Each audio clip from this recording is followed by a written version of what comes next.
दिखाना चाह रहा था आपको। ये देखिए, आपके कैमरे में हम दिखा दें, एक आदमी लेटा हुआ है, कप्तान साहब खड़े हुए हैं। यहाँ पे देखिए इंस्पेक्टर साहब खड़े हुए हैं, एडिशनल साहब खड़े हुए हैं, कप्तान साहब और मैं खड़ा हूँ।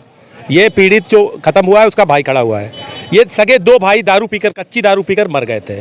जबकि हमारे जनपद की घटना, ये मुश्किल से अभी 20-25 दिन हुआ है इस घटना को।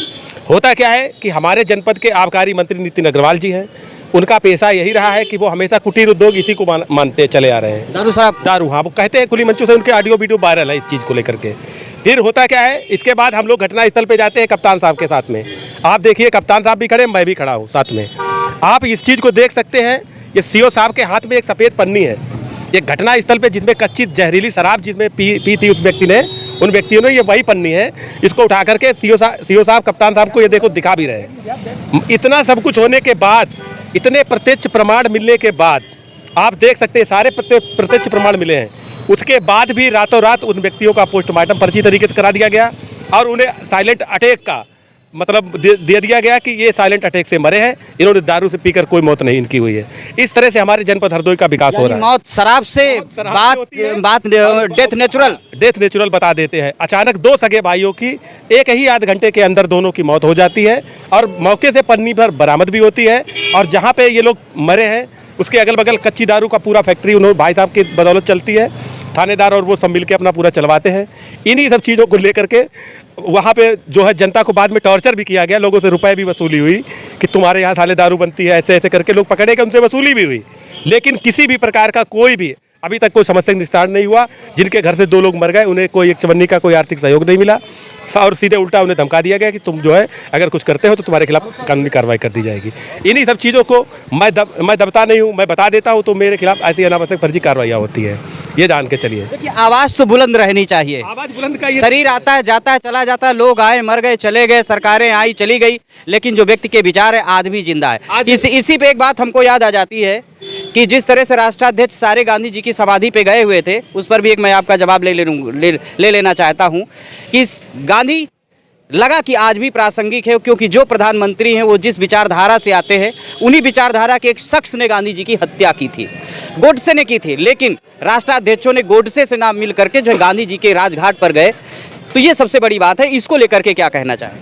मैंने भी देखा था टीवी पे, जब सभी को लेकर के हमारे भारतीय जनता पार्टी के प्रधानमंत्री जी वहाँ पे गए थे उनको लेकर के, और सब राष्ट्रीय अध्यक्षों को मिलवाया दिखवाया भी था। मैं भारतीय जनता पार्टी का प्रधानमंत्री इसलिए बोल रहा हूँ क्योंकि भारत का अगर कोई प्रधानमंत्री हो तो किसी व्यक्तिगत मतलब जो राजनीतिक पार्टी है उनका प्रचार नहीं करना चाहिए। कायदे में ऐसा होना चाहिए कि नहीं होना चाहिए भाई? वो अगर उनकी पार्टी हो या कुछ भी हो, जब तक आप देश के दायित्व पे पद पे हैं तब तक आप किसी भी राजनीतिक पार्टी को, राजनीतिक कार्यक्रम को संबोधित नहीं करना चाहिए, हमारा अपना मानना है। हाँ, वो लोग वहाँ पे गए क्योंकि वो विदेश में आज भी गोडसे को कोई नहीं जानता, गांधी जी को बहुत लोग जानते हैं। गांधी प्रासंगिक हैं, बिल्कुल। जैसे आपने देखा होगा, जब भी हम देश के मतलब प्रधानमंत्री जब जाते हैं, देश में गोडसे की विचारधारा नहीं चलेगी, नहीं चल पा रही। दूसरी एक चीज़ और बताएं, जब भी कहीं विदेश में जाते हैं तो यहाँ तो जय श्री राम और तमाम चीज़ें हम लोग हिंदुत्व के नाम पे कहते हैं, वहाँ जाके बुद्धिस्ट हो जाते हैं, सीधे कहते हैं हम बुद्ध की धरती से आए हैं। तो जहाँ जिस चीज़ की मान्यता है तो वहाँ पे उसी की, विदेश में भारत की पहचान बुद्ध की धरती और गांधी जी की विचारधारा की है, बस यही है और कुछ नहीं। ये देखिए, आपके कैमरे में हम दिखा दें, एक आदमी लेटा हुआ है, कप्तान साहब खड़े हुए हैं। यहाँ पे देखिए इंस्पेक्टर साहब खड़े हुए हैं, एडिशनल साहब खड़े हुए हैं, कप्तान साहब और मैं खड़ा हूँ। ये पीड़ित जो खत्म हुआ है उसका भाई खड़ा हुआ है। ये सगे 2 भाई दारू पीकर, कच्ची दारू पीकर मर गए थे। जबकि हमारे जनपद की घटना, ये मुश्किल से अभी 20-25 दिन हुआ है इस घटना को। होता क्या है कि हमारे जनपद के आबकारी मंत्री नितिन अग्रवाल जी हैं, उनका पेशा यही रहा है कि वो हमेशा कुटीर उद्योग इसी को मानते चले आ रहे हैं। दारू साहब, दारू, हाँ, वो कहते हैं, खुली मंचों से उनके ऑडियो वीडियो वायरल है इस चीज़ को लेकर के। फिर होता क्या है, इसके बाद हम लोग घटनास्थल पे जाते हैं कप्तान साहब के साथ में। आप देखिए, कप्तान साहब भी खड़े, मैं भी खड़ा हूँ साथ में। आप इस चीज़ को देख सकते हैं, ये सीओ साहब के हाथ में एक सफ़ेद पन्नी है। ये घटनास्थल पे जिसमें कच्ची जहरीली शराब जिसमें पी थी उस व्यक्ति ने, उन व्यक्तियों ने, ये वही पन्नी है। इसको उठा करके सीओ साहब कप्तान साहब को ये देखो दिखा भी रहे हैं। इतना सब कुछ होने के बाद, इतने प्रत्यक्ष प्रमाण मिलने के बाद, आप देख सकते हैं सारे प्रत्यक्ष प्रमाण मिले हैं, उसके बाद भी रातों रात उन व्यक्तियों का पोस्टमार्टम फर्जी तरीके से करा दिया गया और उन्हें साइलेंट अटैक का मतलब दे दिया गया कि ये साइलेंट अटैक से मरे हैं, इन्होंने दारू से पीकर कोई मौत नहीं इनकी हुई है। इस तरह से हमारे जनपद हरदोई का विकास हो रहा है। मौत शराब से बात डेथ नेचुरल बता देते हैं। अचानक दो सगे भाइयों की एक ही आध घंटे के अंदर दोनों की मौत हो जाती है और मौके से पन्नी भर बरामद भी होती है। और जहाँ पे ये लोग मरे हैं उसके अगल बगल कच्ची दारू का पूरा फैक्ट्री उन्होंने भाई साहब की बदौलत चलती है। थानेदार और वो सब मिल के अपना पूरा चलवाते हैं। इन्हीं सब चीज़ों को लेकर के वहाँ पे जो है जनता को बाद में टॉर्चर भी किया गया, लोगों से रुपए भी वसूली हुई कि तुम्हारे यहाँ साले दारू बनती है, ऐसे ऐसे करके लोग पकड़े गए, उनसे वसूली भी हुई। लेकिन किसी भी प्रकार का कोई भी अभी तक कोई समस्या का निस्तारण नहीं हुआ। जिनके घर से 2 लोग मर गए उन्हें कोई एक चवन्नी का कोई आर्थिक सहयोग नहीं मिला और सीधे उल्टा उन्हें धमका दिया गया कि तुम जो है अगर कुछ करते हो तो तुम्हारे खिलाफ कानूनी कार्रवाई कर दी जाएगी।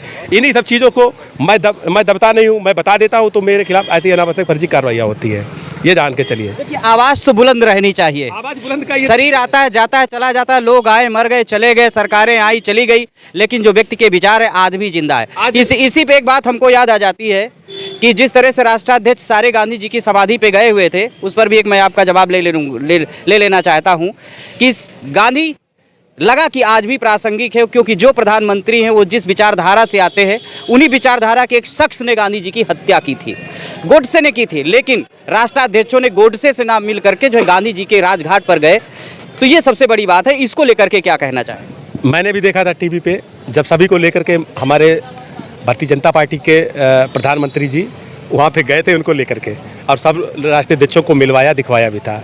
मैं भारतीय जनता पार्टी का प्रधानमंत्री इसलिए बोल रहा हूँ क्योंकि भारत का अगर कोई प्रधानमंत्री हो तो किसी व्यक्तिगत मतलब जो राजनीतिक पार्टी है उनका प्रचार नहीं करना चाहिए। कायदे में ऐसा होना चाहिए कि नहीं होना चाहिए भाई? वो अगर उनकी पार्टी हो या कुछ भी हो, जब तक आप देश के दायित्व पे पद पे है तब तक आप किसी भी राजनीतिक पार्टी को राजनीतिक कार्यक्रम को संबोधित नहीं करना चाहिए। हमारा अपना मानना है।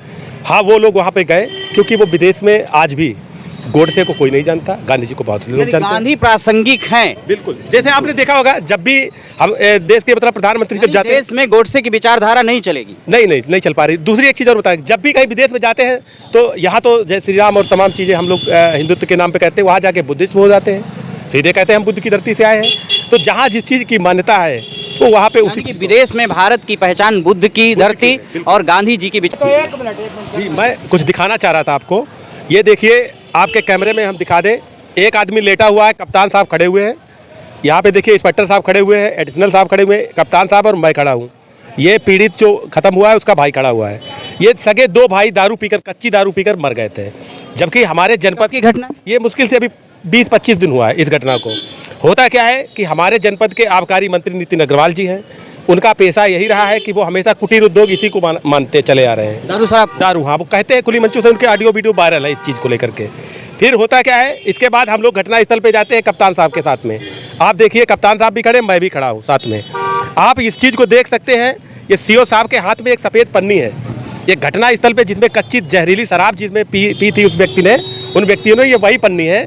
इसको उठा करके सीओ साहब कप्तान साहब को ये देखो दिखा भी रहे हैं। इतना सब कुछ होने के बाद, इतने प्रत्यक्ष प्रमाण मिलने के बाद, आप देख सकते हैं सारे प्रत्यक्ष प्रमाण मिले हैं, उसके बाद भी रातों रात उन व्यक्तियों का पोस्टमार्टम फर्जी तरीके से करा दिया गया और उन्हें साइलेंट अटैक का मतलब दे दिया गया कि ये साइलेंट अटैक से मरे हैं, इन्होंने दारू से पीकर कोई मौत नहीं इनकी हुई है। इस तरह से हमारे जनपद हरदोई का विकास हो रहा है। मौत शराब से बात डेथ नेचुरल बता देते हैं। अचानक 2 सगे भाइयों की एक ही आध घंटे के अंदर दोनों की मौत हो जाती है और मौके से पन्नी भर बरामद भी होती है। और जहाँ पे ये लोग मरे हैं उसके अगल बगल कच्ची दारू का पूरा फैक्ट्री उन्होंने भाई साहब की बदौलत चलती है। थानेदार और वो सब मिल के अपना पूरा चलवाते हैं। इन्हीं सब चीज़ों को लेकर के वहाँ पे जो है जनता को बाद में टॉर्चर भी किया गया, लोगों से रुपए भी वसूली हुई कि तुम्हारे यहाँ साले दारू बनती है, ऐसे ऐसे करके लोग पकड़े गए, उनसे वसूली भी हुई। लेकिन किसी भी प्रकार का कोई भी अभी तक कोई समस्या का निस्तारण नहीं हुआ। जिनके घर से 2 लोग मर गए उन्हें कोई एक चवन्नी का कोई आर्थिक सहयोग नहीं मिला और सीधे उल्टा उन्हें धमका दिया गया कि तुम जो है अगर कुछ करते हो तो तुम्हारे खिलाफ कानूनी कार्रवाई कर दी जाएगी। इन्हीं सब चीज़ों को मैं दबता नहीं हूँ, मैं बता देता हूँ तो मेरे खिलाफ ऐसी अनावश्यक फर्जी कार्रवाइयाँ होती है।